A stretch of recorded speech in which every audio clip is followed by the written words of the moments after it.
Kita terus saja ke paparan utama. Kes coronavirus terus mencatatkan peningkatan di seluruh negara. Angka kematian terus merekodkan peningkatan mendadak di seluruh dunia yang pasti merisaukan masyarakat dunia. Pada tahun 2020, kita dikejutkan oleh satu wabak penyakit yang besar iaitu COVID-19. Penyakit ini dipercayai berpunca daripada warga Cina di Wuhan yang memakan kelawar secara mentah dan tidak menjaga kebersihan. Pada mulanya, penyakit ini tidak serius. Namun begitu, lama-kelamaan penyakit ini mula tersebar negara berdekatan di China. Dan kemudiannya, penyakit ini tersebar ke seluruh pelosok dunia. Saya Muhammad Ani Akmal bin Muhammad Faizal sebagai pendakwa 1. Saya Izharul Haziq bin Arusuka sebagai pendakwah nombor 2. Saya pula Syaiful Fatih Syahizati binti Wan Syaiful Bahri sebagai pendakwah 3.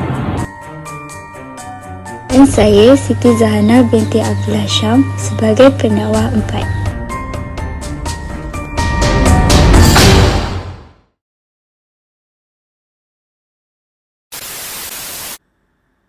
Jika kita lihat daripada sudut pandangan Islam, Islam menjaga makanan dan minuman umatnya, di mana makanan dan minuman tersebut hendaklah daripada sumber yang halal dan bersih.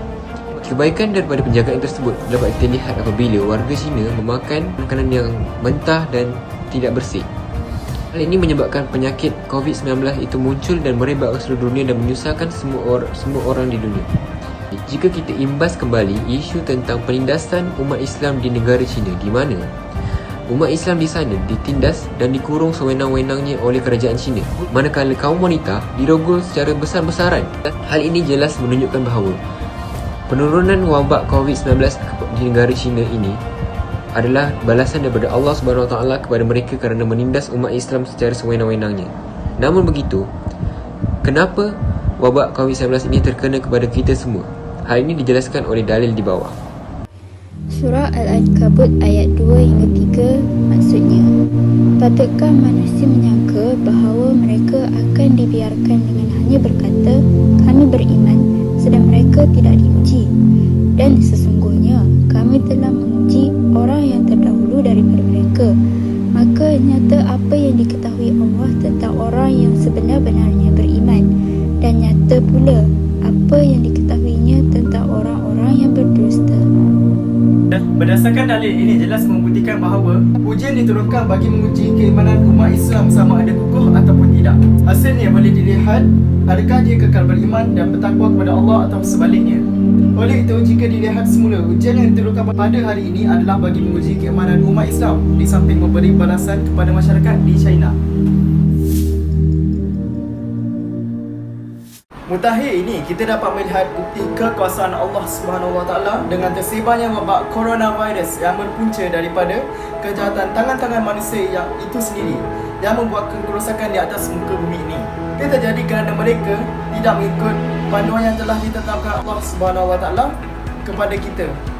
Antara hikmah yang kita perolehi daripada pandemik ini, kita sebagai Muslim mempunyai lebih banyak masa mendekatkan diri kita dengan Tuhan. Sebagai contoh, kita sebelum ini kita terlalu sibuk dengan urusan kerja, tetapi dengan adanya perintah kawalan pergerakan, kita tidak dapat bekerja dan lebih banyak masa untuk mengerjakan ibadah. Kita mempunyai banyak masa bersama keluarga kita di rumah. Ini secara tidak langsung, kita dapat mengeratkan hubungan antara kita sesama keluarga. Hikmah ini juga dapat dilihat pada alam semesta jadi di sekeliling kita. Berdasarkan statistik Jabatan Alam Sekitar, pencemaran alam dapat dikurangkan secara drastik ketika tempoh PKP ini. Ini sekaligus dapat melindungi persekitaran kita daripada pencemaran alam. Firman Allah Subhanahu Wa Taala dalam surah Ar-Rum ayat 41 yang bermaksud, telah timbul berbagai kerosakan dan bala bencana di darat dan di laut dengan sebab apa yang telah dilakukan oleh tangan manusia. Kerana Allah hendak merasakan mereka sebahagian dari balasan perbuatan buruk mereka, supaya mereka kembali insaf dan bertaubat. Ayat ini menerangkan bahawa segala kerosakan yang berlaku di muka bumi ini adalah berpunca daripada manusia sendiri. Begitu juga dengan penyebaran wabak COVID-19 yang berlaku di muka bumi ini adalah berpunca daripada sifat manusia yang memakan sesuka hati. Namun begitu, ayat ini juga menerangkan bahawa sesuatu perkara itu berlaku bukan kerana satu punca saja. Sebagai contoh, wabak COVID-19 ini adalah berpunca daripada warga Cina yang menindas orang Islam di sana.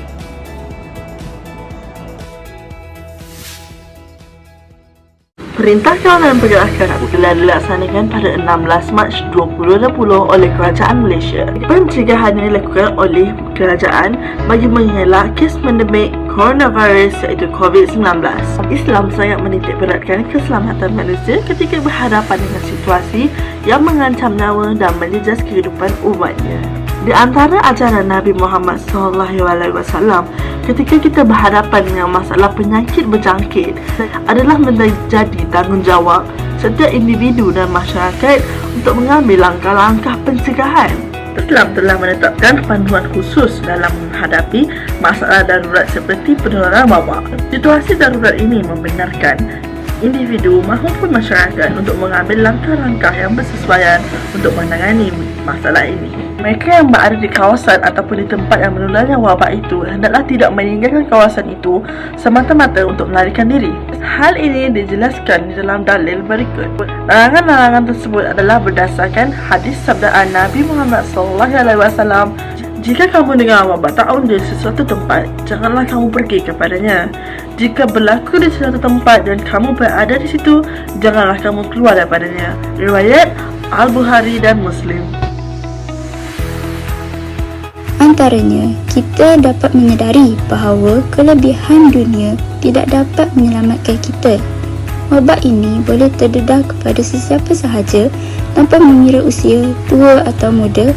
Kita perlu sedar bahawa hidup ini hanyalah sementara. Jika dijangkiti COVID-19, kita mungkin hanya ada masa 1 atau 2 minggu sahaja untuk hidup. Pada saat ini, manfaatkanlah masa untuk keluarga atau melakukan perkara-perkara yang lebih berfaedah. Sekali, kita perlu menilai diri sendiri. Apa tindakan akan kita lakukan untuk mengatasi masalah global seperti ini?